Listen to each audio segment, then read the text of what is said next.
todos se escribieron aquí su correo electrónico. Todos ya tenemos aquí a Chile, a Brasil, a España, a otra persona de Brasil también, a Steve, Juan y Connie. ¿Quién falta? Ustedes faltan acá también. La señora Batanco nos va a hacer una exposición.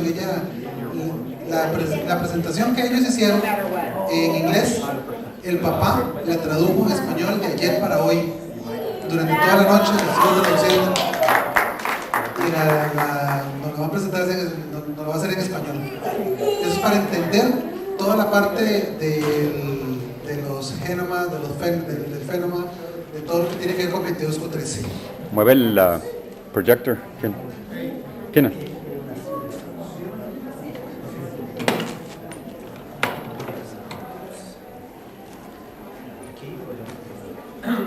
¿Quién es? Si quieren más bien, tal vez lo hacemos para acá, ¿verdad? No hay ningún problema. Mueve el proyector, no se ve bien. El proyector, vamos a mover el proyector. Si quieren nos podemos hacer para acá también. Para que sepan, nos están filmando, estamos saliendo en vivo en internet. Entonces, cualquier saludo que quieran enviar. Tenemos gente, como les estamos diciendo, de Brasil, de Chile, España, Argentina. Sí, nos están viendo en este momento en vivo. Pero entonces tú filmas allí o aquí a veces. A los dos. Pero entonces no ves que era mejor estar preparado. No importa, está No bien. importa. Bueno. No importa. Entonces, aquí les dejo a la señorita Catalina para que nos pueda explicar todo esto. Okay. Entonces, ¿me oyen bien todos? Bueno. Entonces, el propósito de lo que vamos a hacer hoy, yo lo que quiero es que ustedes entiendan, ¿ok? Entiendan bien. Entonces, es como ustedes quieran. Si quieren, me dejan y yo les hago la presentación y trato de ser lo más didáctica posible y al final las preguntas, o si quieren, si yo voy explicando algo y no entienden, me dicen paremos que ahí lo que explico no entendí. Porque ustedes son papás de niños que tienen este síndrome genético y ustedes tienen que entender qué es lo que está pasando, no lo pueden entender. Entonces yo quiero que ustedes entiendan. Entonces, como ustedes quieran, ¿qué prefieren? ¿Que hagamos todo y preguntas al final o que ustedes me vayan parando? Todo y después las preguntas. No, pues vamos parando ahí donde... Sí, no, es que si vamos parando nos detenemos en un solo tema redondeando y ya no terminamos. Y así podemos terminar la presentación que nos hice, que ella tan amablemente, el papá nos trajo a todo, ¿verdad? Sí. Preguntas al final, ¿les parece? Bueno, ok, después tenemos tiempo para las preguntas. Sí, muchas gracias. Entonces, tú les contaste que yo estaba ya hablando, les contaste que mi papá tradujo todo esto. Ya les conté que ayer en la noche se lo diste y que para hoy un aplauso para tu papá. Gracias, papá. Bueno, entonces, esta presentación fue la presentación que yo hice antier en el simposio científico, ¿cierto? Y esta presentación da como una visión de lo que es el síndrome, de los trastornos genéticos, de las consecuencias, de todo lo que se está haciendo, y entonces esta fue la que escogí traducirles. Bueno, entonces esta presentación va a hablar de los trastornos de la regulación de Chang y los trastornos del espectro autista. Entonces esa es la relación de las anomalías de Chang con los trastornos del espectro autista.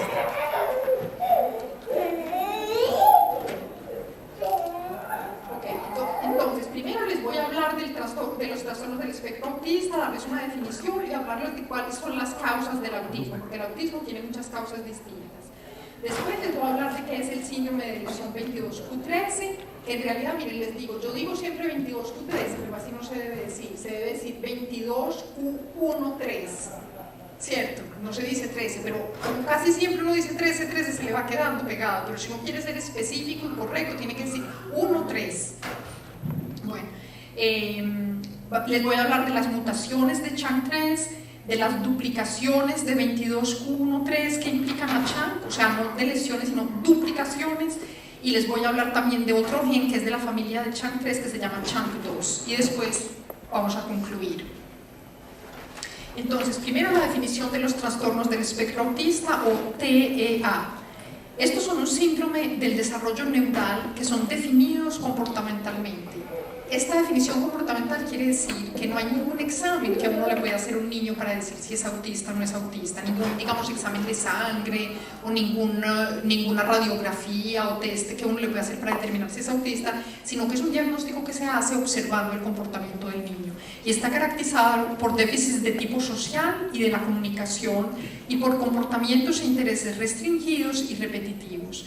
Y estos problemas de comportamiento aparecen siempre antes de los 3 años de edad. Entonces eso nos muestra que es un problema del desarrollo del cerebro que tiene estas manifestaciones comportamentales. Decir trastornos del espectro autista, que es como el término que se usa más ahora, es sinónimo de decir trastorno generalizado del desarrollo, que se decía más antes. Ahorita nos preferimos el término de trastorno de espectro autista. Y hay 3 tipos de diagnósticos en esta categoría, que son el autismo, que se caracteriza por estos problemas que les dije aquí arriba y que generalmente está asociado con retraso mental o déficit intelectual, como le dicen ahora. Otro diagnóstico en la categoría es el síndrome de Asperger, que es como una forma de autismo, pero estos niños no tienen retraso mental, ¿okay? Tienen una inteligencia normal y en general tienen un buen nivel de lenguaje, o sea que son niños verbales, ¿okay? En cambio que en el autismo pueden ser verbales o no, pero hay muchos que tienen bastantes problemas de comunicación. Y otra categoría es el trastorno generalizado del desarrollo no especificado, que son niños que no cumplen todos los criterios para tener un diagnóstico de autismo, pero que tienen bastantes problemas y entonces se les da esta etiqueta. En general se ha mostrado que estas etiquetas no son muy importantes, porque por ejemplo puede haber un doctor que dice síndrome de Asperger y el otro que le dice autismo, puede haber uno que dice que es un trastorno generalizado del desarrollo y el otro dice que es un autismo. Entonces ya lo que se va a pasar a partir del año entrante es que todo esto va a desaparecer y que va a quedar solamente el diagnóstico de trastorno del espectro autista, ¿okay? Entonces todas esas etiquetas y subgrupos y cosas, ese cambio de diagnóstico y todo, no. Ustedes dicen, mi niño tiene un trastorno del espectro autista o autismo, digamos, por sinónimo y listo. Y ahí nos quedamos y todos esos otros detalles, esas cosas, eso ya no importa tanto. Lo que hay que saber del autismo es que es caracterizado por una gran heterogeneidad clínica. Quiere decir que los niños que tienen autismo pueden ser muy distintos los unos a los otros. Entonces, tan distintos pueden ser que fíjense que, por ejemplo, la discapacidad intelectual o retraso mental está presente en 70% de los pacientes. ¿Pero qué quiere decir esto? Que 30% tienen una inteligencia normal, ¿ok? Eso quiere decir, entonces es muy distinto. Fíjense, estamos hablando de una misma enfermedad y hay unos con retraso mental y otros sin retraso mental. Epilepsia está presente en 30%, o sea, 1/3 tiene epilepsia, 2/3 no tiene epilepsia, muy variable. Y así hay muchas otras diferencias. Por ejemplo, dismorfismo son anomalías de la carita que se pueden encontrar en ciertos niños, y no solamente de la cara, también de los dedos, de las manos, de los pies, y que eso implica que es una malformación congénita. Ese tipo de cosas a veces están asociadas al autismo en ciertos pacientes y en otros no. Cuando están asociadas a este dismorfismo, malformaciones congénitas, uno habla de un autismo sindrómico. Eso quiere decir que tiene malformaciones asociadas. Okay. Y las causas del autismo. El autismo es un trastorno genético, claramente genético. Entonces hay gente que cree que son las vacunas, el ambiente, lo que sea. No. Es genético. ¿Okay? No se desarrolla. ¿Cómo así que no se desarrolla? Se puede hacer normal y después Uno puede nacer normal, no se adquiere. Uno puede nacer normal y después lo manifiesta, pero no quiere decir que lo adquirió, sino que lo empezó a manifestar más tarde. Hay muchas enfermedades que uno las tiene en los genes y no se manifiestan ahí mismo, sino que se manifiestan un poquito más tarde, pero uno no adquiere un autismo, no. Entonces las causas son genéticas, pero no es un solo gen el que causa todos los autismos. No es una sola enfermedad genética la que causa todos los autismos, son muchas enfermedades genéticas distintas las que pueden causar un autismo. Y eso es lo que nosotros llamamos heterogeneidad genética. Entonces, hoy podemos identificar cuál es la causa precisa del autismo solamente en 20% de los pacientes. Y entre esas 20% de pacientes a los que los podemos diagnosticar, encontramos muchas enfermedades monogénicas distintas. Monogénicas quiere decir enfermedades que con solo tener un gen afectado ya la persona está enferma. y hay muchas enfermedades que ya vamos a ver ahorita. Encontramos también muchas anomalías cromosómicas en más o menos 5% de los pacientes que se consideran que es la causa del autismo. Y también encontramos muchas microdelesiones o microdeduplicaciones, que otro nombre para esto son variantes de número de copias o CNV, por inglés se dice Copy Number Variant. Entonces, estas deleciones y duplicaciones, como el PMS síndrome, el PMS es un síndrome de microdelesión, porque está caracterizado por una delesión del 22q13. Así como PMS, hay muchos otros síndromes caracterizados por deleciones que pueden estar asociados al autismo. Entonces, hoy en día se conocen más de 100 genes y regiones implicados en el autismo. Entonces hay gente que dice, no, la causa del autismo no se conoce. La causa del autismo sí se conoce. Hoy en día conocemos más de 100 genes que pueden causar un autismo. Lo que pasa es que todavía no podemos explicar la causa del autismo en todos los niños. Hay muchos que todavía no les podemos encontrar la causa, pero vamos a seguir investigando y vamos a ir avanzando. Entonces, entre todos los niños que tienen autismo, hay muchos a los que les dicen, ustedes tienen autismo, pero no sabemos cuál es la causa. En ese sentido, ustedes que tienen un diagnóstico genético preciso, a mí me parece que tienen más suerte, porque ustedes por lo menos ya saben cuál es la causa del problema de sus niños. En cambio que hay muchos otros papás de niños con autismo, 80% que les dicen su niño es autista y tiene un problema genético, pero todavía no se lo hemos encontrado. Ustedes por lo menos ya saben cuál es el gen, ya les hicieron el test, ya saben si apareció de nuevo, no apareció de nuevo, si los papás lo tienen, si no lo tienen, si es grande, si es chiquito. Y saben más o menos, tenemos que seguir aprendiendo, pero saben más o menos cuáles son las manifestaciones de ese síndrome, cuáles son las complicaciones, y entonces uno ya empieza a manejar las cosas de una manera más precisa que si no supiera. Bueno, lo que hay que saber del autismo es que todas las causas del autismo son muy raras, o sea que no es que haya una enfermedad genética que explique 20 casos de autismo, digamos 20% de casos de autismo, así no es, sino que casi cada niño con autismo tiene una enfermedad distinta. Entonces la causa más común es el síndrome del X frágil, que es la causa de retraso mental más común que existe. Y este síndrome del X frágil, que es una mutación de un gen que está en el cromosoma X, explica 2% de casos de autismo. Entonces, fíjense, 2% no es mucho, quiere decir que uno hace un test en 100 pacientes y de 100 solamente 2 tienen un X frágil. Y esta es la más común, entonces imagínense que las otras causas de autismo son aún más raras que esto, ¿cierto? Entonces hay causas que son, por ejemplo, de 1% y ya todo lo otro es mucho más raro. Entonces vamos a ver que, por ejemplo, PMS explica 0.5% de casos de autismo. Entonces ustedes dirían, no, pues 0.5% es muy raro. O sea, ¿qué quiere decir 1 en 200? Pues les cuento que eso no es raro, porque como todo el autismo es raro, una enfermedad que explique 1 en 200 es una causa muy frecuente de autismo. ¿Sí entendieron la lógica? Como todo es raro, 0.5% es de las más frecuentes. ¿Okay?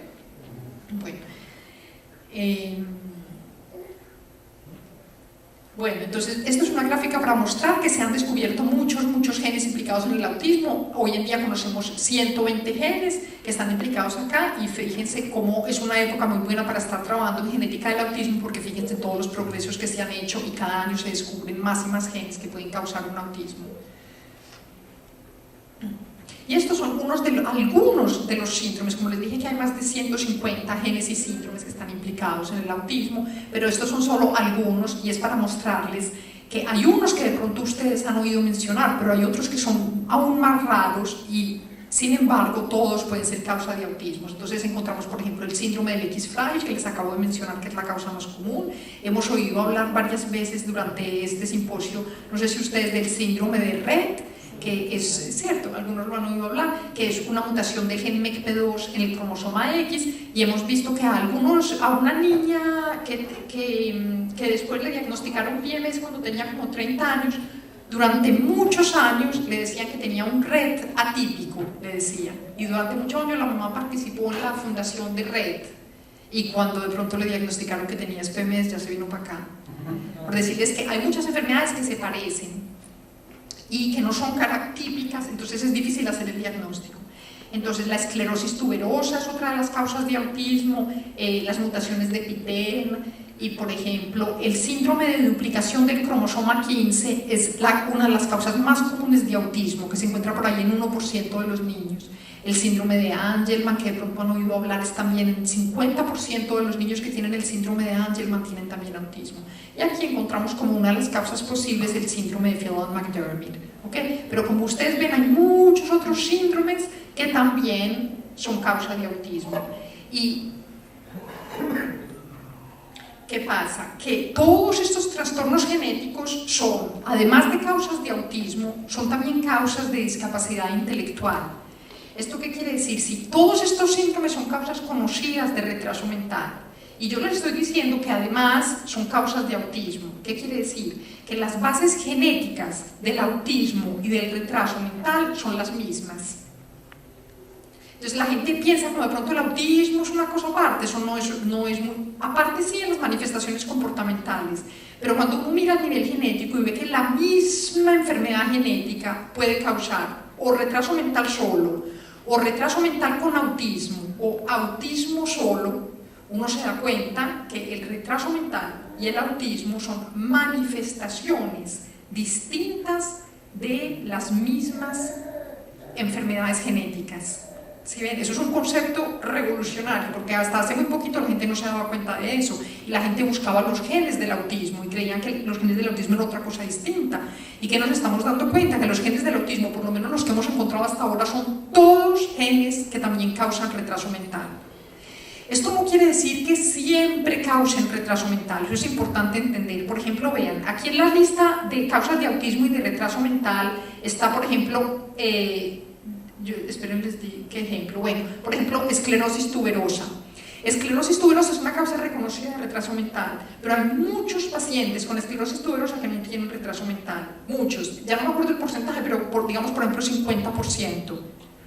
Si ven, hay por ejemplo gente que tiene esclerosis tuberosa que puede tener grados universitarios, estar casados y tener hijos y tener esclerosis tuberosa.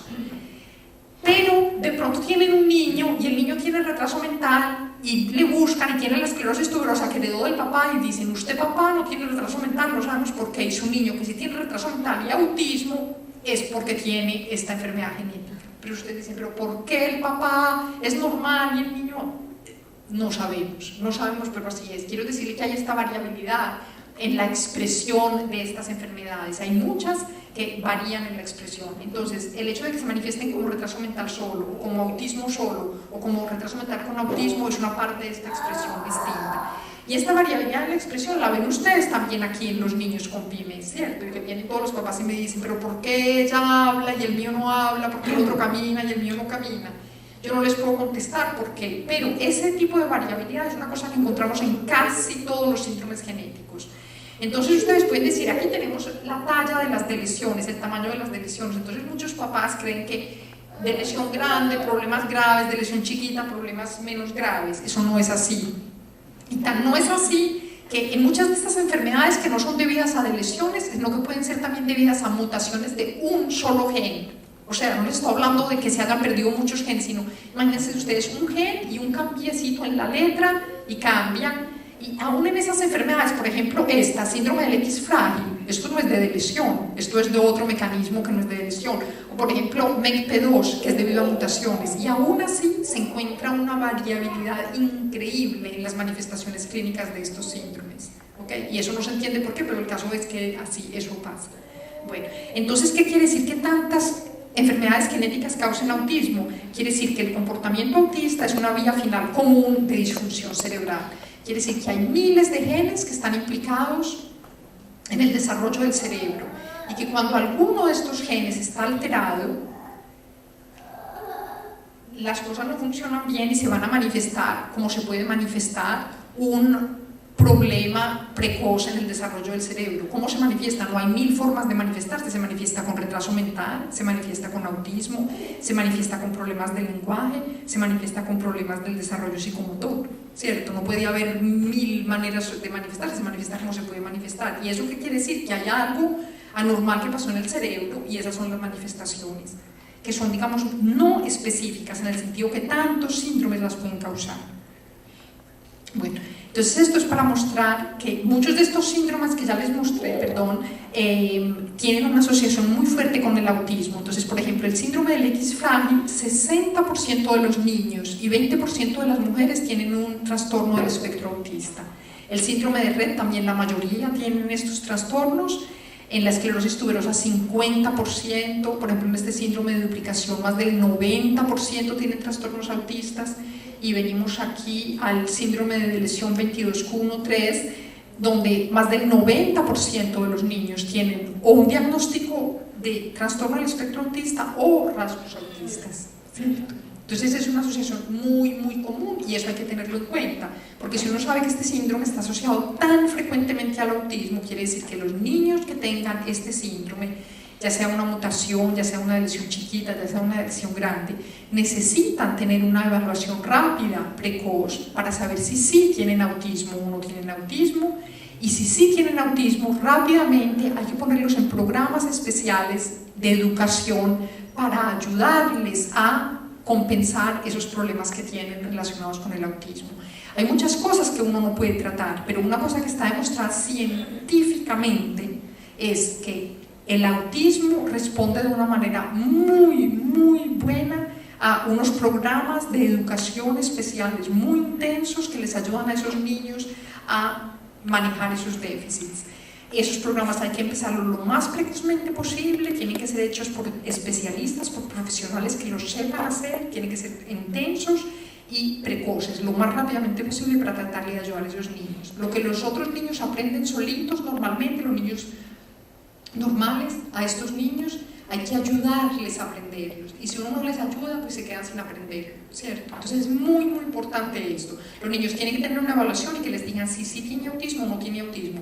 Pueden ser o rasgos autistas o autismo atípico, lo que sea, pero entonces quiere decir que es como más o menos del espectro autista, necesitan estar en estos programas para tratarles de ayudar, ¿okay? Bueno, esto es una gráfica del cromosoma X. Esto es el cromosoma X. Como ustedes ya son expertos, saben que este es el brazo corto, ¿cierto? Con todas las bandas cromosómicas. Este es el centrómero y este es el vaso largo del cromosoma X con todas las bandas. Y todos estos son los nombres de los genes que están localizados en el cromosoma X, que están implicados en el retraso mental. Fíjense, todos estos genes en el cromosoma X implicados en el retraso mental. Y aquí a la izquierda están genes implicados en enfermedades que están asociadas con retraso mental, que llamamos sindrómico, ¿se acuerdan? Relacionado con anomalías y cosas, y aquí no sindrómico. Y fíjense que de los 91 genes que están asociados con discapacidad intelectual, la mitad también han sido reportados como mutados en niños con autismo. Entonces esto otra vez nos muestra que hay las bases genéticas del retraso mental y del autismo son muy, muy similares. Bueno, esta tabla muestra que, como les dije ahorita, aunque todas estas causas son causas de autismo, de retraso mental, no siempre estas anomalías están asociadas con retraso mental. Y, por ejemplo, estos son trastornos genéticos reportados en el síndrome de Asperger. Y como les dije, el síndrome de Asperger es una forma de autismo sin retraso mental. Y se han descrito todas estas anomalías en estos pacientes. Entonces, estas anomalías que normalmente están asociadas con retraso mental, a veces pueden manifestarse sin retraso mental. Y esto no es para que lean toda esta lista de genes, sino para mostrarles que hay muchos, muchos genes que son causa conocida de epilepsia y que también son causas conocidas de autismo. Entonces, ¿esto qué nos muestra? Que no solamente los genes entre el retraso mental y el autismo son comunes, sino que muchos genes son comunes a retraso mental, epilepsia y autismo. O sea que la epilepsia es otra de las manifestaciones posibles de un mal desarrollo del cerebro. Entonces, un gen a veces causa epilepsia con retraso mental, y a veces causa autismo con epilepsia y retraso mental, o solamente autismo con epilepsia. Todas las combinaciones son posibles. Eso antes no se sabía. Antes se creía, no, ese es un gen de autismo, eso no tiene nada que ver ese es un gen de epilepsia. Y ahorita nos damos cuenta que no solamente de epilepsia, también de retraso mental, también de autismo. Bueno, entonces ya venimos más a lo que nos interesa, que es el síndrome de Phelan-McDermid. Entonces aquí vemos otra vez los niños divinos sacados de internet, muchos de la fundación que de pronto ustedes reconocen. Y este es el cromosoma 22, Entonces aquí tenemos el brazo corto del cromosoma 22 que se llama P y el brazo largo que se llama Q. Y aquí esta línea roja les presentan las distintas lesiones que se han descrito en los niños, ¿cierto? Estos son los pedazos que les faltan a todos estos pacientes. Y aquí vemos a Chang3, o sea que la lesión sea muy grande o que sea chiquitica, todos estos pacientes tienen en común que les falta Chang3. Y Chang3 es el gen crítico localizado en la región que todos los pacientes comparten como de la lesión. Entonces, por esto se pensaba que Chang3 era el gen responsable. Ya les voy a mostrar que después lo demostramos, pero eso es lo que les voy a demostrar. Bueno, entonces, cuando uno mira a estos pacientes que tienen en común todos, o mejor dicho, que tenían en común, que creíamos por ahí hasta hace 2 años, era que todos los pacientes que tenían una lesión que implicaba Chang3 tenían retraso en el desarrollo, o digamos retraso mental, discapacidad intelectual, y tenían retraso o ausencia del lenguaje. ¿Okay? Nosotros hasta hace por ahí 2 años creíamos que si uno tenía un problema en Chang3 era imposible hablar, pues era imposible. Y que estamos viendo estos niños que hablan y que se expresan bastante bien. Pero es que si ustedes me hubieran dicho a mí que eso era posible hace 2 años, digo, no, hay un error, esto no es posible, no puede ser. Pues vean, sí puede ser. Y sí puede ser, y hay niños que hablan y que tienen buen nivel de lenguaje. Y hay niños que no tienen retraso mental.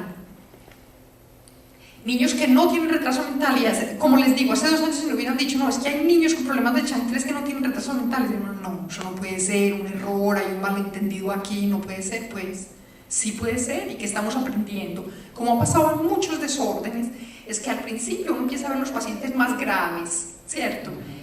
Con las lesiones más grandes, con más problemas, y cuando se empiezan a conocer más y más y se empiezan a buscar más pacientes, se empiezan a ver otros que tienen un fenotipo mucho más mild, mucho más leve, ¿cierto? Y entonces vamos viendo que lo que creíamos antes, porque antes decíamos todos, vean esa frase que yo escribí, ya no la puedo decir, ya no es verdad, que todos los pacientes tienen eso, ya no es verdad, todos no, puedo decir, ahorita tengo que cambiar y tengo que decir, la mayoría de los pacientes, por ahora, esperemos a ver cuántos más encuentran que tienen buen nivel de lenguaje y todo para que después tenga que cambiar dentro de unos años y diga, la mitad de los pacientes, ¿cierto? Hay que ver cómo van cambiando las cosas. Algunos conocen, muchos no conocen que es un fenoma y que es un genoma. Bueno. Lo acaba de decir y algunos no lo conocen. Bueno. Entonces, el genotipo y el fenotipo, ¿cierto? Entonces, el genotipo son las características genéticas de un individuo, ¿ok? Entonces, por ejemplo, cuando ustedes me muestran un resultado de uno de los niños, entonces yo digo, ¿cuál es el genotipo del paciente? Entonces ustedes me dicen, el genotipo es que tiene una lesión 22q13, terminal, etcétera, etcétera, ese es el genotipo. ¿Y cuál es el fenotipo? El fenotipo es la manifestación del genotipo. O sea, por ejemplo, ¿cuál es el fenotipo de un niño con Phelan-McDermid? Que tiene problemas de lenguaje, que tiene problemas de retraso mental, ese es el fenotipo, las manifestaciones, ¿okay? Pero no tiene que ser relacionado con la enfermedad. Por ejemplo, hay un gen que codifica el color de los ojos, entonces el gen es el genotipo, tiene tal forma. ¿Y cuál es el fenotipo de ese gen? Los ojos azules. ¿Se entiende? La manifestación. Bueno.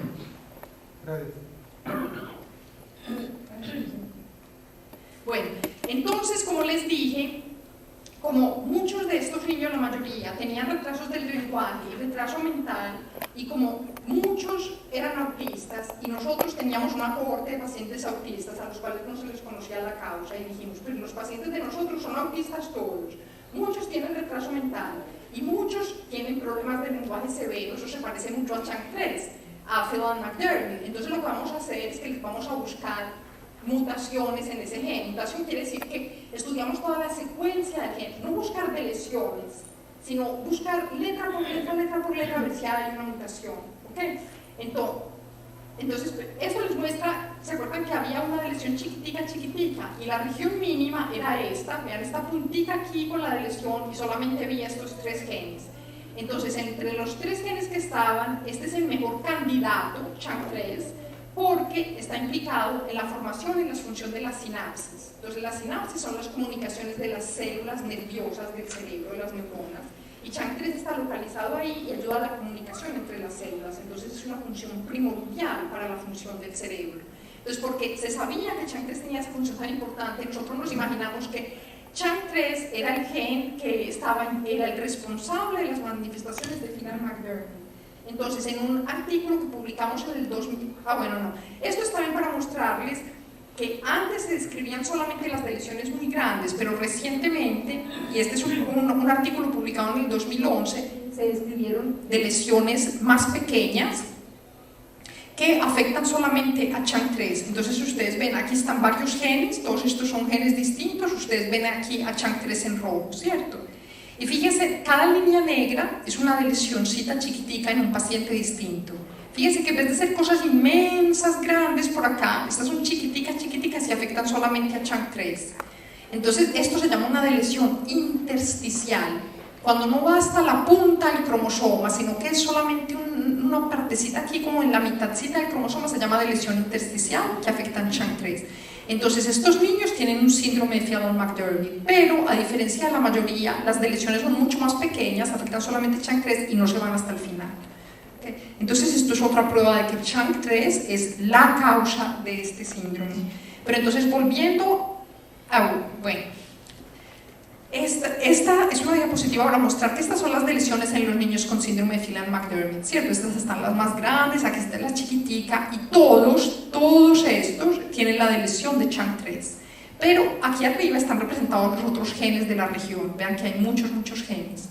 Entonces, ¿qué pasa? Que estos pacientes que tienen lesiones más grandes tienen lesiones de muchos otros genes, y ustedes ven, ¿cierto? Pero como el fenotipo, o sea, las manifestaciones clínicas de este paciente chiquitico y de este con la lesión inmensa son similares, nosotros pensamos que todo es debido a Chang3, ¿cierto? Porque si no fuera debido a Chang3, este no se parecería a este tanto, ¿cierto? Pero ¿qué pasó? Que en el 2008 publicaron este artículo donde describieron que había 2 pacientes que tenían retraso mental y que tenían problemas del lenguaje, o sea que se parecían a Phelan-McDermid, y que tenían lesiones, ustedes ven que esto se llama una lesión intersticial, si ven que no llega aquí hasta el final, para que se llame terminal tiene que llegar aquí hasta la puntica del cromosoma, esto se llama intersticial. Entonces vean, son 2 lesiones, 2 pacientes, cada uno con su línea roja, la lesión, que le faltan a este, le faltan todos estos genes, todos estos, y a este le faltan de acá hasta acá, ¿cierto? Estos son 2 lesiones intersticiales, y tenían un fenotipo que se parecía a Phelan-McDermid. Entonces, ¿qué quiere decir esto? No que estos pacientes tengan Phelan-McDermid, no tienen Phelan-McDermid. Para tener Phelan-McDermid, la lesión tiene que estar por aquí y tiene que incluir Chang3. Si no incluye Chang3, no es Phelan-McDermid. Esto es un problema y es probablemente la causa de los problemas de los niños, es una cosa muy grave y una lesión muy grande y todo. Pero como no incluye Chang3, no es Phelan-McDermid. Pero ellos se parecen a Phelan-McDermid, pero no se dejen embolatar por esto de que se parecen, porque es que hay miles de genes que causan retraso mental y problemas del lenguaje, miles. Entonces hay mucha gente que dice, pero es que como ellos se parecen a Phelan-McDermid, entonces quiere decir que no es Chang3 la causa de Phelan-McDermid porque ellos no tienen la lesión de Chang3, eso no funciona así. Es que en todos los cromosomas hay problemas genéticos que se manifiestan con retraso mental y problemas del lenguaje, y no vamos a venir a decir que todos los que tienen anomalía en otros cromosomas tienen Phelan-McDermid. Entonces estos tienen lesiones intersticiales que no tienen Phelan-McDermid. Bueno, entonces volviendo a este estudio que nosotros publicamos en el 2007, que fue la primera vez que se demostró que Chang3 era el gen responsable de este, estudiamos pacientes que tenían autismo de la corte de nosotros y encontramos estas 3 familias con anomalías. Uno es un niño que tiene una lesión de Phelan-McDermid 22q13 típica, ¿ok? De novo, como la que tienen muchos de los niños de ustedes. Eso es otro caso más encontrado en una cohorte de pacientes que tenían diagnóstico de autismo, ¿ok? Pero esta es la familia más importante. Es 2 hermanos con autismo y retraso mental a los que les encontramos una mutación, un tipo de mutación que se llama frame shift. Eso no es muy importante cuál tipo de mutación, pero es un cambio en la secuencia, no una lesión, sino una letrica sola en la secuencia de Chang3 que cambió e hizo que la proteína no se produjera bien, y estos niños tienen Phelan-McDermid, autismo, retraso mental, causados por una mutación de CHAC3. Esta es la primera demostración que CHAC3 es la causa de Phelan-McDermid. Y esta familia es muy interesante porque vean, esta niñita tenía autismo y retraso mental, entonces le hicieron un FISH, así como le hicieron a muchos de los pacientes de los niños de ustedes, y le encontraron una lesión. Apenas le encontraron la lesión, como yo les dije, siempre hay que estudiar a los papás, siempre hay que ver si los papás tienen un problema o no tienen un problema. Y estos papás, que eran normales los dos, les hicieron el cariotipo y se dieron cuenta que el papá tenía una translocación. Y como el papá tenía una translocación, ahí mismo hay que hacerle el test a los otros hijos a ver qué les pasó. Y encontraron que el hijo mayor tenía una duplicación, o sea que la niña tiene la lesión y el niño tiene la duplicación de la misma región. En vez de tener una copia, tiene 3 copias. Y este niño tiene un síndrome de Asperger, o sea que es del espectro autista, solamente que él tiene un buen lenguaje y es inteligente, pero tiene unos problemas sociales muy severos y tiene el diagnóstico de síndrome de Asperger. Entonces, ¿qué vemos acá? Que si a uno le falta CHAC3 es grave y más grave, pero si uno tiene 3 copias de CHAC3 tampoco es bueno. ¿Ok? Bueno, entonces más detalles de esta familia. Entonces los 2 hermanos tienen esta mutación y cuando se las buscamos a los papás no se las encontramos. Entonces uno podría decir, esto es una mutación de novo, ¿cierto? Pero ¿cómo va a ser que una cosa pasa de novo en el mismo sitio por azar 2 veces? Es imposible, eso no puede ser. Entonces, ¿qué pasa? Quiere decir que la mamá es mosaico germinal. Quiere decir que en los ovocitos de la mamá, en las células reproductivas, ¿cierto?, de la mamá, hay unas que tienen la mutación y otras no. Cuando uno le estudia a ella la sangre, uno no le ve nada, ¿cierto? Le estudiamos la sangre, no le vimos nada, le estudiamos las células de la boca, no le vimos nada. Pero el hecho de que los 2 hijos hubieran tenido la misma mutación quiere decir que ella, en algunas células de ella, en poquitas, tiene esa mutación, ella es un mosaico. Y por mala suerte le transmitió las malas 2 veces a estos 2 hijos. En cambio, ya a este le transmitió una versión buena y él no tiene la enfermedad. Entonces, estos niños tienen desarrollo motor normal, una discapacidad intelectual severa, o sea que esto lo encuentra uno también en los niños con Phelan-McDermid. Tiene un lenguaje limitado a unas cuantas palabras o frases. Y lo que es interesante en esta familia, y hemos estado hablando en este congreso bastante, es que en estos 2 pacientes observamos una regresión, o sea que ellos estaban graves, pues tenían problemas severos, pero cuando llegaron a los 16, 20 años se empeoraron, pero mucho se empeoraron, y a eso le llamamos una regresión neurológica severa. Estos niños, por ejemplo, ellos tenían poquito lenguaje, pero decían poquitas palabras, las dejaron de decir. Por ejemplo, comían solos, dejaron de comer solos. Hacían rompecabezas, dejaron de hacer rompecabezas. Usaban las manos, por ejemplo, para vestirse, dejaron de vestirse, ya no se vestían solos. Eran limpios, pues, que iban al baño, dejaron de ir al baño y les tuvieron que poner pañales. O sea que ven que es una cosa muy, muy severa. No se sabe, y lo peor es que empezaron a tener problemas para tragar, problemas de deglución. Entonces se empezaron a ahogar. Entonces les tuvieron lo que se llama una broncoaspiración, ¿saben? Broncoaspiración. Y broncoaspiración, neumonía, hospitalización. Tan grave fue que el mayor, en uno de estos episodios, se murió a los 19 años. Y entonces uno podría decir, esto pues les pasó a esta familia, pero quién sabe qué fue, de pronto tenían otra cosa. Nosotros no creíamos que esto era debido a CHAC3. Nosotros cuando describimos esta familia lo contamos, pero no sabíamos que era debido a CHAC3. Pues ¿qué pasó? Que al hermano le pasó exactamente la misma cosa. Entonces uno ya empieza a decir, no, esto algo tiene que ser. Y entonces cuando yo vi al hermano, yo lo conocí, él ya había empezado con a los 17 años yo lo vi, ya había empezado con los problemas de deglutición. Entonces a él no le podían dar agua ni nada líquido, sino que le tenían que echar como una gelatina para que no se fuera a ahogar. Y supimos recientemente que se había muerto hace 6 meses. O sea que él tuvo una cosa muy severa y eso se llama regresión neurológica. ¿Y por qué les cuento esto? Yo espero que esto no le pase a otros niños, pero lo malo es que hemos visto en la literatura en los últimos 2 años descripciones de pacientes adultos que estaban mal porque tenían retraso mental, tenían problemas de lenguaje, todo lo que quieran, pero de un momento a otro, súbitamente, tuvieron una degradación muy severa. Pero a los otros les pasó más tarde, a los 30 años, a los 40 años. Entonces tenemos muy poquita información sobre los pacientes adultos. No sabemos si esto es una cosa rara, que es una minoría, que no le pasa a la mayoría, o si es una cosa que le va a pasar a más pacientes, si les pasa, por qué les pasa, cuál es el mecanismo, hay tratamiento, lo podemos prevenir, no sabemos nada. Lo que sabemos es que no les pasa a todos, porque aquí hay algunos pacientes que tienen ya una cierta edad y no les ha pasado, ¿cierto?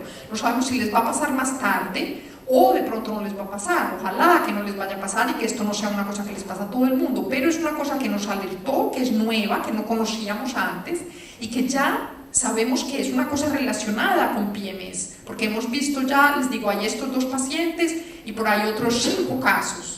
Entonces ya no podemos empezar a decir que es una coincidencia, que no tiene nada que ver, ¿no? Y el hecho, los otros casos son de lesiones, ¿ok? Estos son los únicos que son de mutación.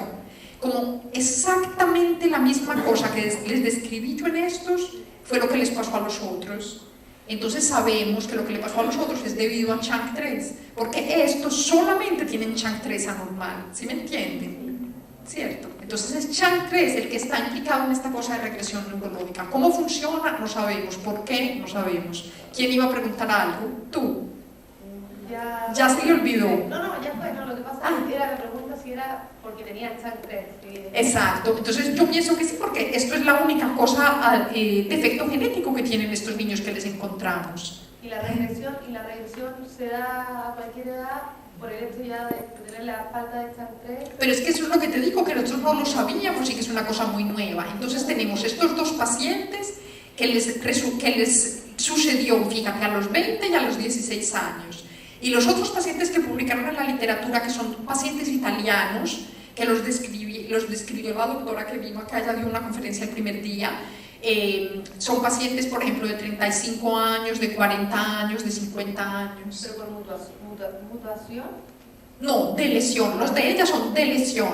Exacto. Estos son, como te digo, de los que te han tenido regresión, estos 2 hermanos son los únicos que tienen mutación. ¿Ok?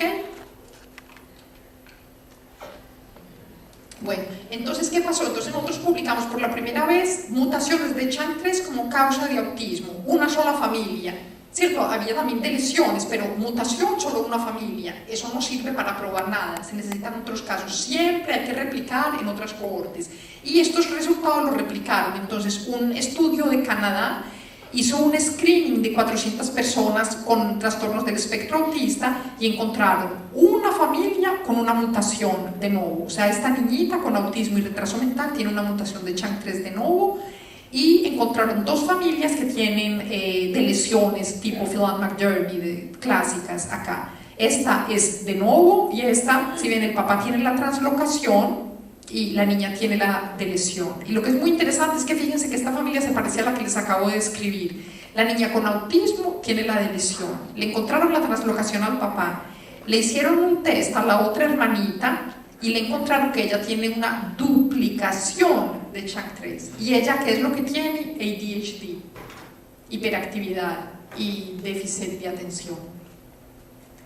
Hiperactividad y déficit de atención es una cosa muy común, hay muchos niños en la población general que tienen eso. Entonces uno no puede decir si eso sí es relacionado con la duplicación de Chang3 o no, pero esa niña tiene una duplicación de Chang3 y eso no es normal tener una duplicación de Chang3. Ahorita, ¿cómo se manifiesta eso? Vamos a ver ahorita cómo se manifiesta. Y esto es un segundo estudio, también de 427 personas con autismo, donde encontraron otra mutación de Chang3. Bueno, entonces esta diapositiva resume los datos que implican a Chang3 en el autismo. Entonces, fíjense, esto es una representación de la proteína de Chang3 y estos colorcitos así que ustedes ven son los distintos, se llaman dominios de la proteína, que son, digamos, que tienen funciones especiales en la proteína. Y aquí están representadas las 3 mutaciones que se han descrito hasta ahora en la literatura. Hay muchas más, pero no han sido publicadas todavía, con descripción en la literatura. Estas son las 3 mutaciones que han sido descritas en autismo en CHAN3. Como ven, no es mucha información la que tenemos y necesitamos absolutamente más información. Y estos son estudios que han hecho microarray en pacientes con autismo y han descrito de lesiones de CHAN3. Entonces, si juntamos esta frecuencia de lesiones con esta frecuencia de mutaciones, encontramos que mutaciones hay 0.28% y de lesiones 0.24%. Y por esto les dije yo que las deleciones o las mutaciones de CHAN3 explican 0.5% de casos de autismo. Bueno, y esto es para decirles que aunque todo esto es muy duro y muy difícil de vivir, las cosas están funcionando en la investigación, las cosas se están moviendo. Y esta diapositiva, quisieran muchas enfermedades genéticas mostrar una diapositiva como esta que les voy a mostrar, porque les digo, vean, CHAN3, del descubrimiento del gen a los ensayos clínicos. Entonces, en el 2007, primera identificación de mutaciones de CHAN3. Después, replicación en otras cohortes de niños con autismo y mostramos que la frecuencia de las mutaciones y las deleciones es 0.5%. Después, estudios in vitro, lo que llamamos estudios funcionales, donde se ven cuáles son las consecuencias de estas mutaciones. Se estudian en neuronas, se mira a ver una neurona que tenga CHAN normal y una neurona que tenga una deleción de CHAN3 y se busca ver qué le pasa. Y estos estudios mostraron que las mutaciones de CHAN3 afectan el desarrollo de las espinas dendríticas, que son las que permiten comunicarse a las células, las que hacen la sinapsis y que facilitan la comunicación entre las células. Entonces, si estas espinas dendríticas están alteradas, la comunicación entre las neuronas no puede hacerse correctamente. Después, en el 2010, publicaron un artículo con el primer modelo genético de CHAN3. Entonces, es lo que nosotros llamamos los ratones knockout. Un ratón knockout es un ratón al que se le ha eliminado una versión del gen CHAN3. Y en el 2010 publicaron estos ratones y mostraron que estos ratones tenían déficits en la función sináptica. Esto es una medida de la actividad eléctrica de las células del cerebro, y aquí se ve que los ratones a los que le falta una copia de CHAN3, que son un modelo de los niños que tienen PMS, tienen una disminución de la actividad eléctrica, ¿ok? Y esto es el grupo de Joseph Buxbaum en Mount Sinai. Este artículo del ratón está publicado en 2010 y estos son datos que ellos aún no han publicado, sino que mandaron un artículo a publicación que mostraron que este déficit en los ratones se corrige cuando les administran el factor IGF-1, que ustedes han oído hablar del factor que es relacionado con la insulina. Y esto llevó a comenzar un ensayo clínico en Mount Sinai donde le están dando IGF-1, este factor relacionado con la insulina tipo 1, a niños con PMS. Y están haciendo ensayos clínicos, por ahora llevan 4 pacientes, yo no sé si ustedes oyeron cuando ellos contaron, llevan 4 pacientes incluidos y esperan encontrar 10. Aquí tenemos una del grupo. No, Tú ya no estabas en ese grupo, pero sí fuiste, ¿no? No, pero solamente para evaluación. Quedar muy cerca de los estudios de Virginia de Brasil, que no es elegible. Tampoco me gustaría participar en el primero test. No. Yo estoy muy cerquita, pero solo eso. Sí, no, porque tienen que ser los que vivan en Nueva York, porque tienen que venir con mucha frecuencia. Entonces no pueden ser niños que vivan en otra parte.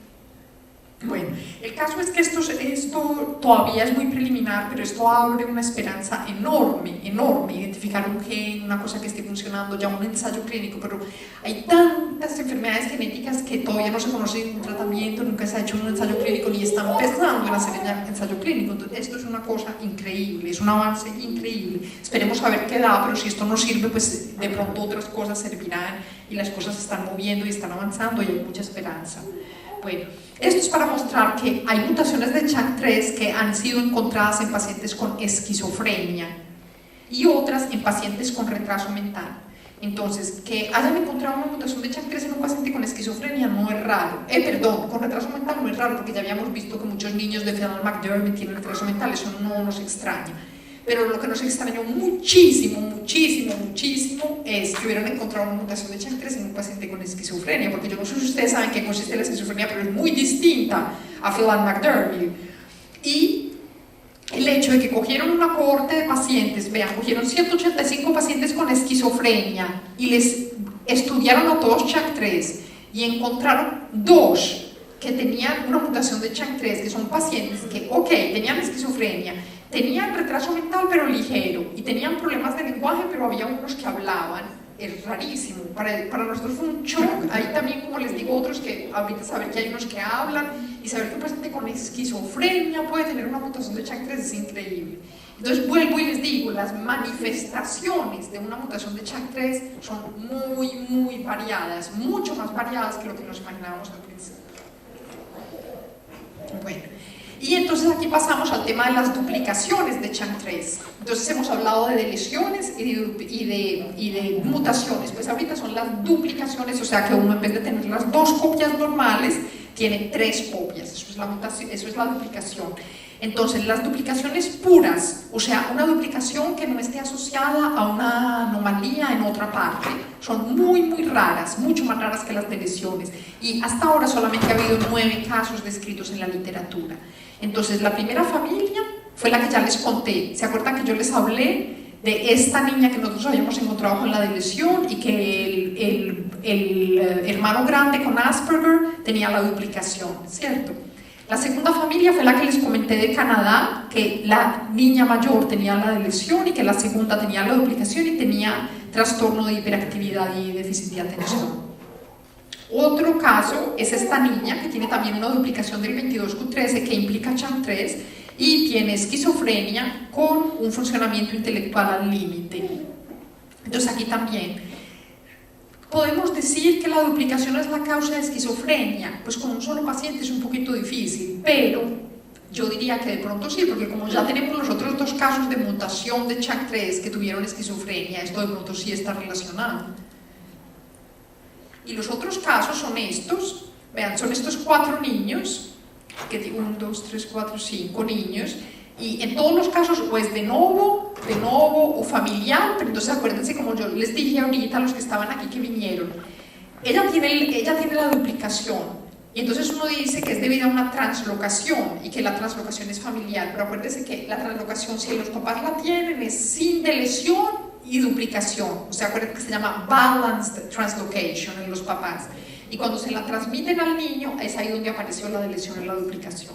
Bueno, y esta niña tiene una translocación de nuevo, pero vean el caso más, estos niños que tienen problemas de alimentación, retraso de desarrollo, discapacidad intelectual, lenguaje limitado, hay 2 que tienen hiperactividad, hay una sola que tiene autismo, ella tiene déficit de estatura, hay 4 que son chiquitos, rasgos dismórficos leves, uno que tiene epilepsia, bueno, pero vean lo que es más interesante acá, es que este niño heredó la duplicación del papá, y fíjense que casi todo es de nuevo y nadie hereda a ningún papá, pues esto no es la de lesión, pero es la duplicación, y la heredó de un papá. El papá tiene problemitas porque tiene una discapacidad intelectual leve, tiene dificultades psiquiátricas y de aprendizaje desde la temprana infancia, pero no sabemos más sobre él. El caso es que esto que nos dice, que las duplicaciones de CHAC3 primero son mucho más raras que las de lesiones, mucho más raras, pero segundo, lo que causa es mucho más variable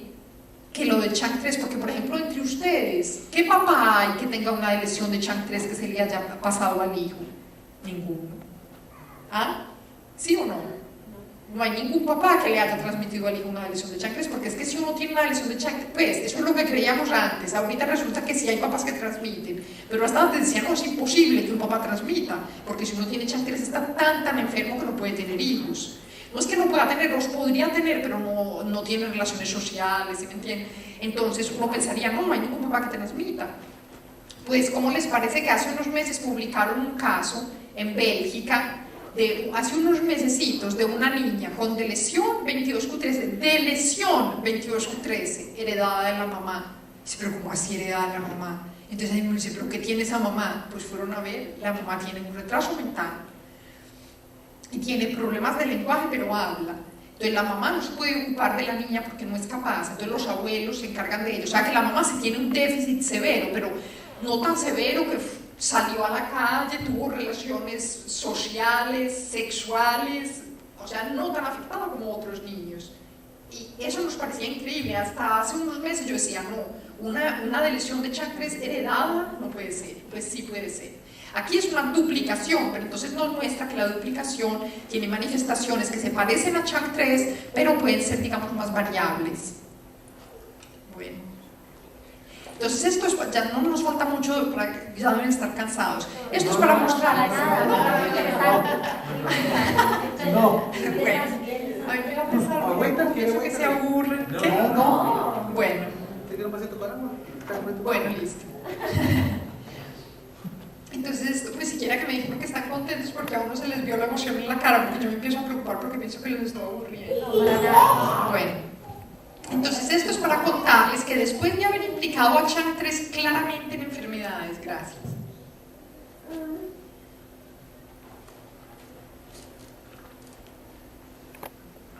Entonces, ya como les mostré, tenemos pues una evidencia clarísima de que Chang3 es un gen que está implicado en el Phelan-McDermid, en las deleciones, en mutaciones, en duplicaciones. Tenemos también los estudios de los ratones, tenemos los estudios in vitro, pues toda la evidencia que muestra que Chang3 es el gen responsable. ¿Y qué pasó? Que en el 2010, en otro estudio, implicamos por la primera vez a un primo hermano de Chang3 que se llama Chang2. Entonces el gen Chang2 queda en el cromosoma 11, no en el 22 sino en el 11, y no queda aquí en la puntica, sino que queda aquí en la mitad, ¿sí ven? Entonces vean aquí Chang2, este es el gen, ¿y por qué hay varios como Chang2? En realidad uno tiene solamente las dos copias, la del papá y la mamá, pero esto es para representar que hay distintas formas de Chang2, hay Chang2 más largos, otros más corticos, estos se llaman isoformas, o sea que hay un solo gen, pero hay distintas como formas de expresar el gen, ¿ok? Entonces aquí está Chang2 y nosotros ¿qué hicimos? En un estudio muy grande de más o menos 2.500 pacientes con autismo, les hicimos a todos microarray y encontramos 3 pacientes que tenían una deleción intersticial de Chang2 de novo. Intersticial, ya son ustedes expertos, ¿cierto? Quiere decir que es aquí este pedacito, no que se fue hasta la punta, hasta acá, sino intersticial. Y si ven que es chiquita, en el sentido que vean, ustedes ya saben, ¿cierto? Que cada rayita quiere decir una deleción. Y fíjense que esta deleción solamente afecta a Chang3. Miren, aquí hay otro gen, aquí hay otro gen, aquí hay otros. Esta solamente afecta a Chang3. Esta, solo Chang3. Esta, solo Chang3. ¿Sí ven? Perdón, dos. Pero les quiero decir, Chang2, pero...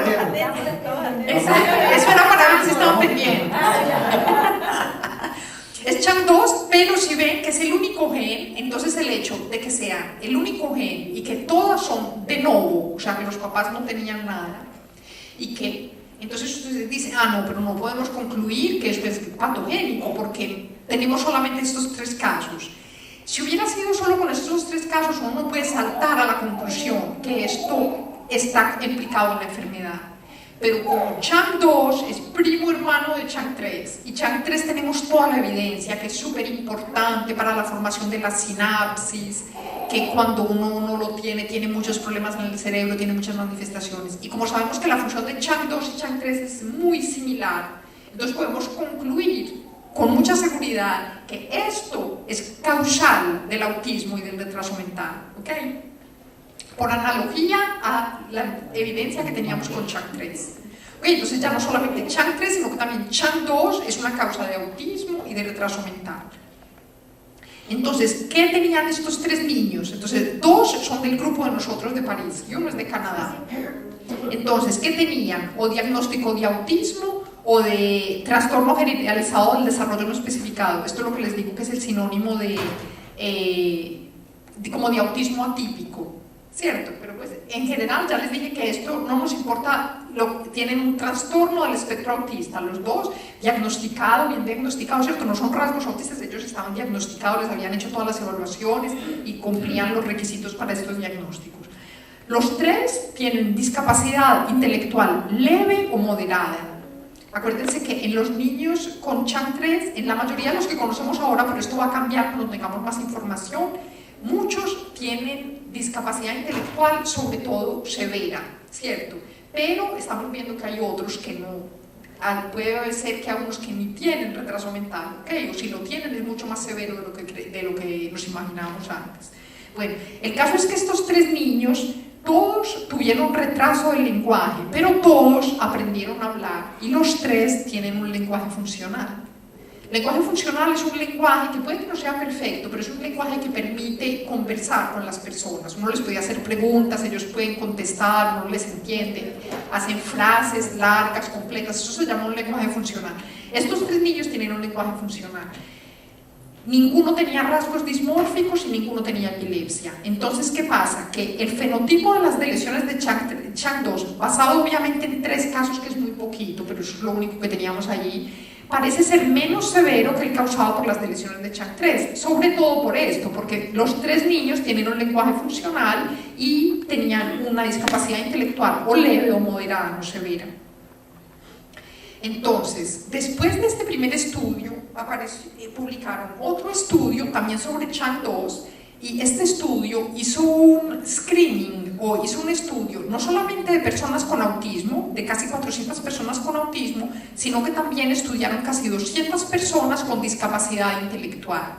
¿Y qué pasó? Que encontraron una lesión de novo en un paciente con autismo. Este paciente es uno de los que les acabo de mostrar en la diapositiva anterior, porque es el paciente de Canadá que les había contado antes. Entonces es lo mismo que ya sabíamos. Pero encontraron también una lesión de novo en un paciente con retraso mental. Este paciente era de esta cohorte, era una cohorte de niños que tenían retraso mental. Cuando le encontraron la lesión de Chang2, lo reevaluaron y encontraron que además tenía un diagnóstico de autismo. ¿Ok? Entonces tiene retraso mental y autismo. Y este también tiene retraso mental y autismo. Y además encontraron una mutación de novo en un paciente con trastorno del espectro autista. Entonces, ¿se acuerdan que yo les había dicho que para uno implicar verdaderamente un gen en una enfermedad está la de lesión, ¿cierto? Y eso indica que el gen está implicado, pero cuando hay varios genes que también están implicados en la de lesión, ¿cómo hace uno para decir es este el responsable? Eso lo tiene que hacer o cuando hay lesiones chiquiticas que solamente implican un gen, o cuando encuentra una mutación en una de las letras, ¿cierto? Mutación de la secuencia. Aquí eso lo hicieron ellos. Encontraron una mutación STOP de novo en un paciente con un trastorno del espectro autista. ¿Okay? Entonces eso nos muestra que Chang2 es una causa de autismo y de retraso mental. Pero ¿qué pasa? En este estudio, además de esta mutación de novo que ellos encontraron, ¿cierto? Una mutación de novo quiere decir que está presente en el niño, pero los papás no la tienen. Encontraron otras, digamos, en vez de decir mutaciones, voy a decir la palabra variantes. Y ya les voy a explicar por qué. Encontraron otras variantes de secuencia en los niños con autismo o con retraso mental. Vean, estas son las familias con autismo, los niños en negro son los que están afectados. Y estas son las familias con retraso mental, las niñas en rojo son las que tienen retraso mental. ¿Y qué pasó? Que aparte de esta, que es de novo, todas las otras variantes que ellos encontraron eran heredados de un padre.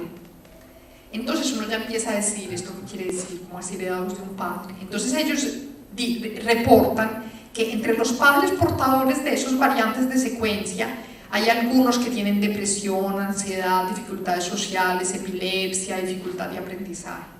Pero ustedes ven que esas cosas son no específicas y que hay mucha gente en la población general que tiene depresión, ansiedad, dificultades sociales, ¿cierto? Todo el mundo, ¿cierto? Exacto. Entonces, ¿qué quiere decir eso? De pronto no quiere decir nada. Y después encontraron que, por ejemplo, los variantes estaban en estos 2 niños autistas, ¿sí o no? Que ahí lo ven que tienen el variante, pero también en el hermano que no era autista. ¿Eso qué quiere decir? Todo esto para decirles que pues mejor dicho, yo no, sino el significado clínico de los variantes raros de Chang2, que son heredados de papás, todavía no es claro. Ok, yo no puedo sacar ninguna conclusión, yo no les puedo decir, yo les digo que yo creo que esto sí es causal, sobre todo las de lesiones, también les digo que son causales y son de nuevo.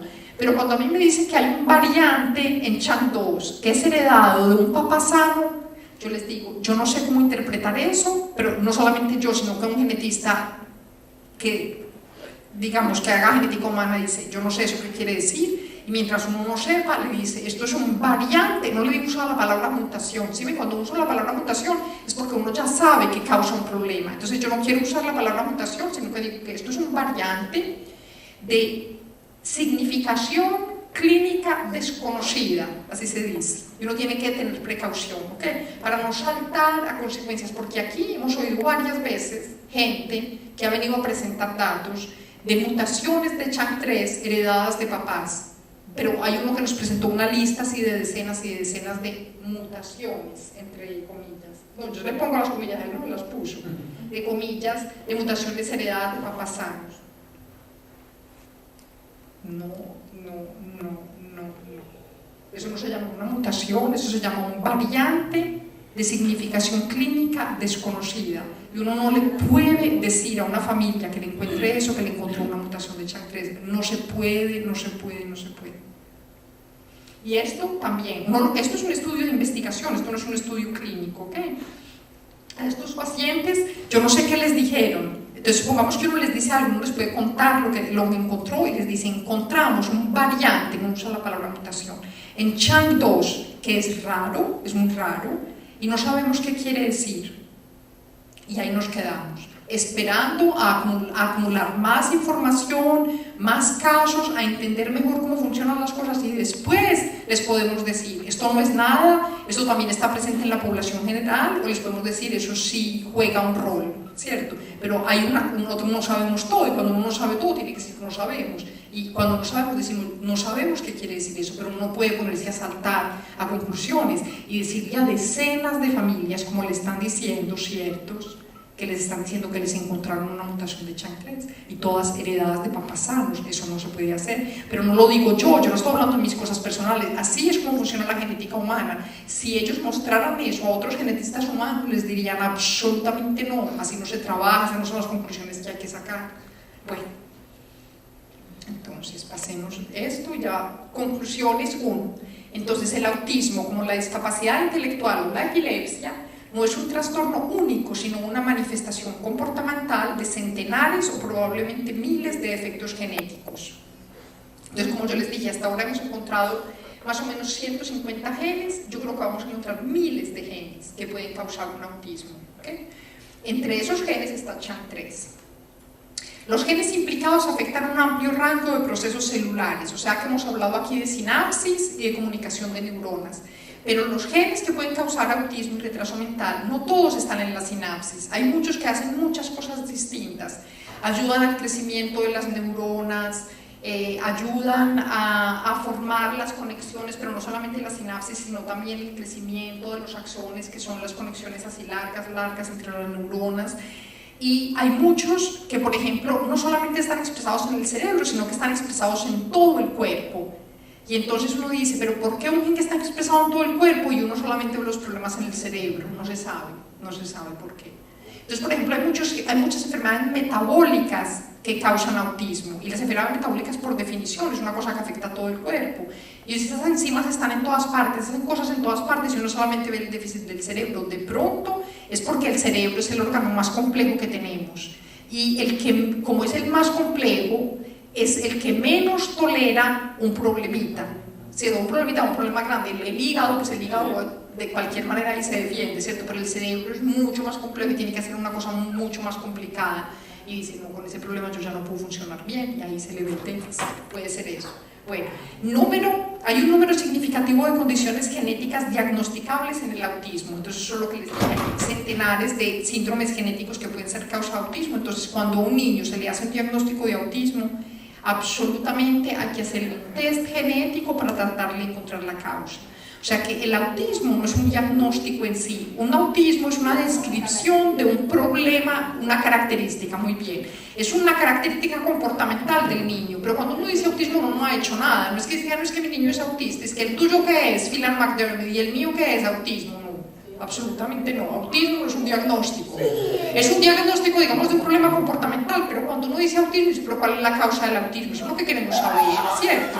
Entonces, como les digo, 20% se les conoce la causa, y al otro 80% que no se le conoce es porque a muchos pobres no se las han buscado. Y si se las buscaran, de pronto a muchos otros les encontrarían, porque los genes muchos los conocemos, ¿cierto? Sabemos que no los conocemos todos, porque aun cuando se los buscamos a muchos niños, no les encontramos ninguna mutación en ninguno de esos genes. Entonces hay otros que no conocemos y por eso seguimos buscando. Bueno, Entonces a todos los niños con autismo hay que hacerles un estudio genético para tratarles de encontrar la causa. Eso fue lo que les pasó a muchos niños de ustedes, me imagino, que al principio tenían un diagnóstico de autismo y después al hacerles el test genético les encontraron que lo que tenían era un síndrome Phelan-McDermid, ¿cierto? Bueno, muchos defectos genéticos dan lugar a fenotipos clínicamente indistinguibles y por eso necesitan un diagnóstico molecular. Esta frase se aplica no solamente a Phelan-McDermid, sino a muchas otras cosas, pero digamos, Phelan-McDermid, esto es muy importante. Dime. Porque son fenotipos clínicamente indistinguibles. ¿Qué es eso? Eso es lo que ya te voy a decir.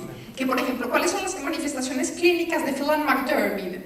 Retraso mental, problema del lenguaje, hipotonía. Esas tres características se llaman características no específicas o clínicamente indistinguibles, en el sentido que hay miles de enfermedades genéticas que pueden causar las tres cosas. Entonces tú, aunque seas el mejor clínico del mundo, tú ves a un niño con retraso mental, con retraso del lenguaje y con hipotonía y no puedes decir, Phelan-McDermid, no puedes porque eso mismo lo causa Red, Angel, Smith-Magenis y una lista inmensa, ¿sí ven? Entonces eso se llaman manifestaciones no específicas. ¿Qué pasa? Que entonces, a diferencia de otros síndromes que tienen unas manifestaciones muy claras, por ejemplo, por decir, Down syndrome, que todos conocen, ¿cierto? Trisomía del cromosoma 21. Uno ve a un niño con Down la carita y en la calle y hace el diagnóstico, ¿cierto? Eso se llama un fenotipo clínico característico y distinguible que te permite hacer un diagnóstico clínico solamente con un examen clínico, ¿sí ven? Eso en Phelan-McDermid es imposible, eso es lo que les quiero decir, eso es imposible. El diagnóstico no puede ser clínico, uno lo puede sospechar y lo debe sospechar, ¿ok? Si uno ve a un paciente con estas tres cosas, en cualquier niño que no se sepa la causa y tenga retraso mental de cualquier grado, ya sabemos que puede ser severo, moderado o leve, si tiene retraso mental, si tiene desarrollo del lenguaje atrasado, ya sea que aprende a hablar tarde o que no tiene el lenguaje, que tiene el problema limitado, ya sea un problema del lenguaje, con solamente esas dos cosas, y rasgos autistas, o rasgos autistas y autismo, con esas tres cosas al niño le tienen que hacer un screening de CHAC3. Si no se lo hacen, no están haciendo las cosas bien. Pero, ¿qué quiere decir? Que yo con esas tres cosas podía decir, ¿usted tiene Phelan-McDermid? No puedo. Tengo que hacer el test genético, encontrar la anomalía, y cuando encuentre la anomalía hago el diagnóstico. ¿Eso qué quiere decir? Que Phelan-McDermid es un síndrome que se diagnostica molecularmente. Eso ustedes tienen que entender, porque así como les dije que el diagnóstico del autismo era un diagnóstico comportamental, el diagnóstico de Phelan-McDermid no es clínico, es molecular y está definido por la alteración de CHAC3. Si CHAC3 está mutado o con la deleción, es un Phelan-McDermid. Y como el fenotipo no solamente no es característico en el sentido que las manifestaciones que nos parecen típicas son típicas de Phelan-McDermid, pero las comparte con otros 1000 síndromes, entonces no podemos hacer el diagnóstico. No solamente eso, sino que hay una variabilidad en la expresión clínica inmensa, que ustedes lo han visto en el interior de los niños que tienen Phelan-McDermid. Entonces hay de cero lenguaje hasta verbal, con retraso mental leve hasta retraso mental severísimo, silla de ruedas hasta caminar. Eso quiere decir un espectro fenotípico muy variable, ¿cierto? Un espectro de manifestaciones clínicas muy variable. Y eso hay que conocerlo, porque ¿qué puede pasar? Ustedes se quejan todos de que los clínicos que ustedes conocen no están familiarizados con Phelan-McDermid, ¿ok? Y supongamos que hay unos que sí estén familiarizados. Entonces van a creer lo que creíamos todos antes, porque ellos no leen la literatura así como lo leo yo, que me interesa esto tanto y cada vez que sale un artículo el mismo me lo leen. Entonces ellos no se lo leen y van a ver un niño, por ejemplo, que llega con retraso mental leve y con retraso del lenguaje, pero verbal, como hemos visto algunos. Y va a decir, no, este niño yo no le voy a buscar CHAC3 porque habla y no tiene retraso mental. Dice, no se lo voy a buscar. Está cometiendo un error. ¿Por qué? Porque no sabe que el fenotipo es mucho más variable que lo que creíamos antes. Pero la cosa buena ahora es que como lo que se generalizó el macroarray No importa que uno tenga o no tenga teorías de que tiene el niño, porque cuando uno hace el microarray le buscan maneras en todas partes, eso es lo bueno. Entonces, que los doctores cuando mandan el microarray, no importa que ellos creyeran que el niño no podía tener 22 o 3, si ya hacen el microarray, desde ahí se lo van a encontrar. Entonces es un test, digamos que se hace que la hipótesis a priori, por eso es maravilloso y es muy, muy impotente. Pero importa lo que uno sospeche, o que no sospeche, si tiene teorías de por qué tener un microarray y encuentra las revisiones y las desviaciones. En cualquier Porque el microarray se llama un estudio de genoma entero. El genoma son todos los cromosomas enteros. Entonces uno hace un microarray y está estudiando todo el ADN al mismo tiempo. Esa es la potencia de ese test. Entonces, Catalina, con una historia, ¿por qué hay tantos casos ahora? Por ejemplo, el autismo, que es la promoción, ¿no?, de ahora, que todo el mundo tiene autismo. ¿Qué es lo que está pasando con los genes? ¿Cuál es la diferencia? No con los genes no puede estar pasando nada. Pues, según lo que creemos nosotros, mira, ¿por qué ha aumentado tanto la frecuencia del autismo? Porque ha aumentado muchísimo. Cuando yo empecé a trabajar hace más de 10 años, decíamos, el autismo es una enfermedad rara. Y decíamos, un caso por 2000, ¿cómo les parece? Un caso por 2000, escribí yo mis primeros artículos. Y ahora escribo los artículos y pongo. El autismo es una enfermedad frecuente en 1%. Dicen, lo que pasó, pasamos de 1 por 2000 a 1%, pues eso pasó en estos últimos años. ¿Qué pasó? Entonces, no se sabe, pero lo que creemos nosotros, pues no solamente yo, sino lo que cree la mayoría de la comunidad científica, es que hubo un cambio en la definición del autismo. Antes, a la mayoría de los niños que eran autistas con retraso mental severo no les decían autistas, sino que les ponían la etiqueta de retraso mental. Y esos niños, aparte, retraso mental, para otros sitios se iban. Y la gente, los doctores, conocían poco el autismo, entonces casi nadie tenía ese diagnóstico. Y lo que pasó es que se aumentó la conciencia entre los practicantes médicos, entre los papás, entre el público del autismo. Entonces la gente empezó a conocer el autismo y decir, hagan el test a mí, yo sospecho el autismo. Y los mismos doctores, los pediatras empezaron a sospechar el autismo y a hacer muchos más tests. ¿Okay? Y muchos de los niños que antes tenían una etiqueta de retraso mental, les dijeron, ah, pero este niño es retraso mental, pero además tiene autismo. Y ahorita le pusieron la etiqueta de autismo. Y uno ve, hay unas curvas increíbles, pero uno ve de estudios de población, uno ve el autismo aumentando y el retraso mental disminuyendo. Ustedes pueden imaginarse que el retraso mental no puede disminuir. Entonces lo que estamos viendo es un problema de cambio de etiquetas. ¿Okay? Y la otra cosa, que eso es uno, el cambio de etiquetas. Y lo otro es que también que los criterios diagnósticos del autismo cambiaron en los últimos años. Antes se decía que para que un niño tuviera un diagnóstico de autismo tenía que tener una forma de autismo muy, muy severa. Ahorita se amplió el espectro y cuando nos dimos cuenta que todo era más o menos lo mismo, en el sentido de que, por ejemplo, cogíamos un niño con una mutación de un gen y ese niño con esa mutación podía tener o autismo severo, o autismo leve, o síndrome de Asperger, o PDD-NOS. Entonces nos dimos cuenta que todo es como manifestaciones de un espectro, por eso se llama espectro, ¿cierto? Que va de severo a leve. Entonces dijimos, no importa mucho esta cosa de decir que solamente los más severos se llamen autistas, porque los otros, que son menos severos, tienen la misma cosa, solamente que menos severos. Entonces, al entender eso, que no eran categorías así, sino un espectro, se empezaron a repartir más etiquetas mucho más fácil, de pronto demasiado fácil. Y se empezaron a darle la etiqueta de Autism Spectrum Disorder a muchos niños que antes nunca les habían dicho que eran autistas. Eso es lo que creemos que está pasando. Si pasa alguna otra cosa, todavía no lo sabemos, pero les digo solamente una palabra de una posible teoría de lo que está pasando.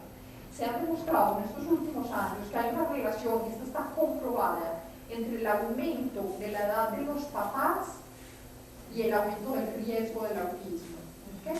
Esto está demostrado porque ya muchos estudios en países distintos muestran que papás de edad avanzada que tienen niños tienen un riesgo aumentado de tener autismo. Entonces, ¿qué pasa? Una cosa claramente que está pasando en el mundo, en los países desarrollados, las familias se están casando mucho más tarde, están teniendo niños mucho más tarde, y los papás están siendo papás mucho más tarde. Y eso está han mostrado, no se conoce el mecanismo, ¿ok? El mecanismo puede ser que estas mutaciones que aparecen, que ustedes han visto que la mayoría de las mutaciones, ahí les dije, la mayoría de las mutaciones de toda McGurk son de nuevo, y la mayoría de las mutaciones encontradas en muchos genes distintos en el autismo son de nuevo. Y cuando los papás envejecen, los papás tienen los espermatozoides, los hombres tienen los espermatozoides, entonces las células que producen los espermatozoides se dividen para ir produciendo los espermatozoides, ¿cierto? No son como las mujeres cuando nacemos ya tenemos todos formados, y cada mes se va liberando uno, pero todos están formados desde el principio, no hay, las células no se tienen que dividir. Los hombres es porque ellos producen los espermatozoides, digamos, frescos cada día. Entonces las células se dividen una vez y otra y otra y otra. Entonces usted se imagina que si uno tiene un hijo a los 45 años, ¿cuántas veces se han dividido esas células? Muchas. Y mientras más veces se dividen, más posibilidades de errores hay. ¿Okay? Entonces puede ser eso, esa posibilidad de errores de división en los papás que hace que les aumente el riesgo de tener mutaciones y que tengan niños con autismo. Esta teoría última no está demostrada. El hecho de que la edad paternal aumenta el riesgo del autismo, pues sí, pero el mecanismo no se conoce. Y eso, no hay esa pregunta en el registro de OMS todavía, ¿verdad? En la edad de los padres. Sí, está lista. Se ve que no me contestas. Sí, sí lo hice, pero tantas veces. Catalina, me gustaría hacer una pregunta. Sí. Por 2 días yo estuve, perdón, me esperó. Por 2 días yo estuve en un simposio y me quedé triste. ¿Por qué? Porque hay una información para mí que es nueva y va a haber... Nos oímos, pero la gente no lo oye bien. Ay, para que no me dijeron. No importa, que Hola. otra vez. Bueno. Por 2 días yo fui al simposio y me quedé triste. ¿Por qué? Porque hay estudios ahora que están siendo publicados que dicen que hay una regresión, que hay esquizofrenia, que hay solo mala noticia, solo mala para madres, terrible. Bom, ¿cuán confiables son los artículos? ¿Por qué? Porque porque tú mostraste varios artículos 2007, 2011, 2010, ¿cómo se llama? Sí. Y yo creo que estos empezaron como 2005 hasta la publicación 2007, 2006, hasta la publicación, no. Entonces, a mí me quedó una cosa, porque tú dijiste, yo soy una persona que voy a buscar todos los artículos más que los clinicians, bla, bla, bla. So, a mí me quedó una sensación que estamos en una phase, muy recién nacido, no sé. Y nosotros no podemos afirmar con tanta certeza algunas cosas. ¿Por qué? Espera, su cara es... Porque no sé si tenemos el histórico suficiente y la base estadística también. Entonces me quedo preocupada porque no sé si puedo confiar en el artículo, porque incluso se pasó con Phil McDermott. Los primeros casos eran los más graves y después cambiamos lo que afirmamos hace 2 años, 3 años. Pero espérate una cosa, lo de los primeros casos no dejó de ser verdad, simplemente añadimos más información, pero la descripción de los primeros casos, ese fenotipo muy grave de los primeros casos, sigue siendo correcto, solamente que se añaden más casos y se va viendo que hay otros que son menos severamente afectados, pero no es que lo primero estuviera equivocado, ¿no te parece? Pero eso es por Phil McDermott. Mira, yo contesto lo que tú dices. Primero que todo, que nos falta información totalmente. Eso es lo que les dije ahorita con el registro, vuelvo y se lo repito. Ustedes son un síndrome raro, conocemos muy poquitos pacientes. Los datos que han estado publicados en la literatura, incompletos, son de menos de 100 pacientes. ¿Qué puede uno concluir con datos incompletos de menos de 100 pacientes? Nada. Pues puede concluir ciertas cosas, pero todos tenemos que concluir porque no nos podemos quedar paralizados, ¿sí me entiendes? aunque sean poquitos pacientes, aunque sean 5, uno tiene que tratar de sacar conclusiones. Por ejemplo, mira, cuando publicamos los primeros 3 pacientes en el mundo con CHANK2, alguna conclusioncita teníamos que tratar de sacar, pero entiende que nosotros nos damos cuenta que no es una conclusión definitiva, que esto puede cambiar, todo, pero alguna conclusioncita uno trata de decir. Lo mismo con CHANK3, nos damos cuenta que los datos que tenemos son insuficientes, pero tenemos que tratar de ir concluyendo con los datos que tenemos y tener la mente abierta para irlos cambiando a medida que conseguimos más datos. Entonces, como te digo, yo soy la primera, yo me intereso muchísimo en esto desde hace mucho tiempo. Entonces yo decía, yo había jurado hace 2 años que era imposible que un papá transmitiera una lesión, y ya cállese que acaban de publicar un artículo en Bélgica. Entonces tú me dices, ¿cuánto es fiable? Yo te digo, 100% fiable. Ese grupo de Bélgica es un grupo excelente, pero excelente, de clínicos, de citogenetistas, de microarray, de todo. Entonces, ¿qué les podemos creer? 100%. Después, publicaron el año pasado el artículo de los italianos, de los adultos italianos a los que les había ocurrido la regresión. Ese estudio es hecho por María Clara Bonaglia, que es como la mamá de Phelan McDermid, casi, de una experta pero mundial de Phelan McDermid, buenísima de microarray, de cytogenetics, con clínicos excelentes que les podemos creer totalmente. Después es que esos pacientes tienen Phelan McDermid 100% seguro, que les ocurrió la regresión 100% seguro. Lo que no te podemos decir es ¿a quién le pasa eso? ¿Por qué le pasa? ¿A qué porcentaje de los niños de ustedes les va a pasar eso? No tenemos ni idea.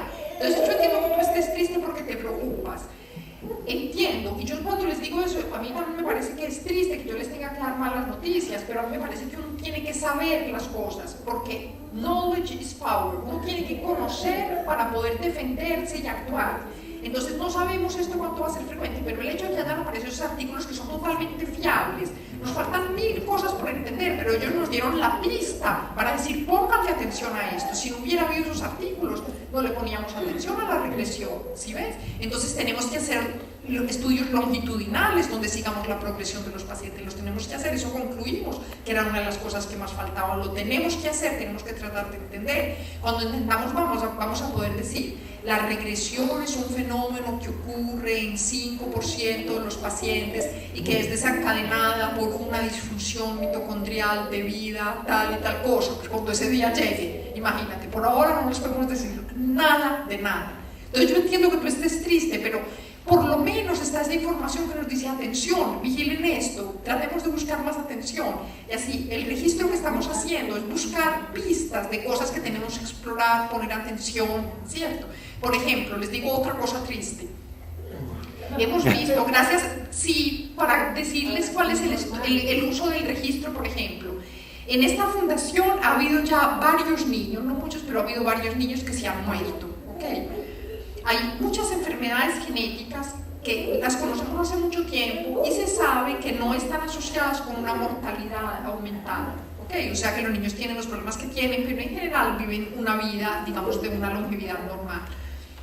De Phelan McDermid, si ustedes me preguntan, ¿los niños de Phelan McDermid tienen una longevidad normal? Yo no les puedo contestar porque nosotros no tenemos esa información, porque ustedes saben que tenemos muy poquita información sobre adultos con Phelan McDermid. Conocemos más o menos pues 3 o 4, que quieren que les digamos con 3 o 4 nada. Entonces, van a tener una duración de vida normal, lo sabemos.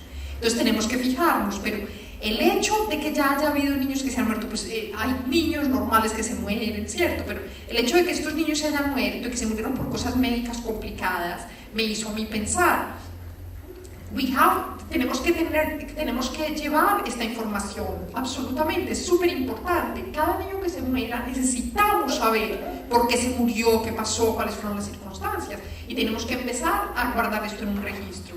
Para más tarde, cuando tengamos más información, poderles decir a ustedes, hay problemas, esto puede pasar, no tiene que saber, pero si no recogemos la información se va a ir perdiendo. Entonces, con las mamás del registro vamos a hacer eso y estamos preparando ciertas preguntas para familias a las que se les murió el niño, si quieren venir y entrar los datos para ayudarnos a entender qué fue lo que pasó.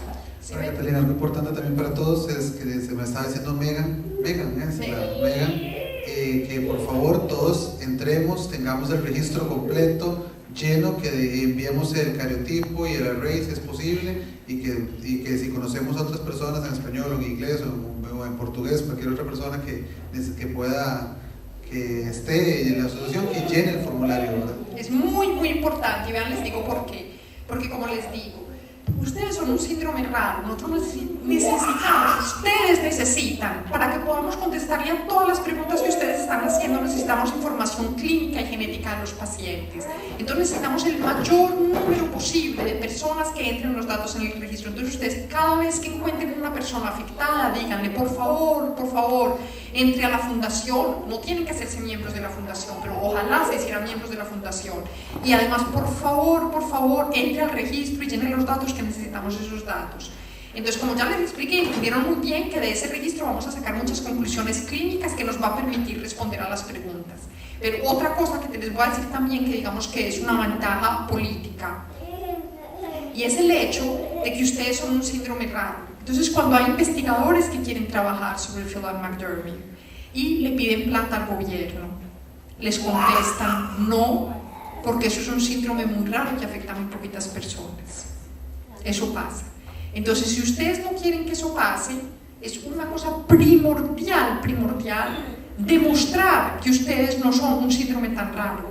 Ustedes vieron que Joe Buxbaum hizo una presentación donde cogió el número de Phelan-McDermid en una población grandísima de personas con retraso mental y calculando cuánto es el porcentaje de retraso mental en la población en general, calculó que hay 700.000 personas en el mundo con Phelan-McDermid.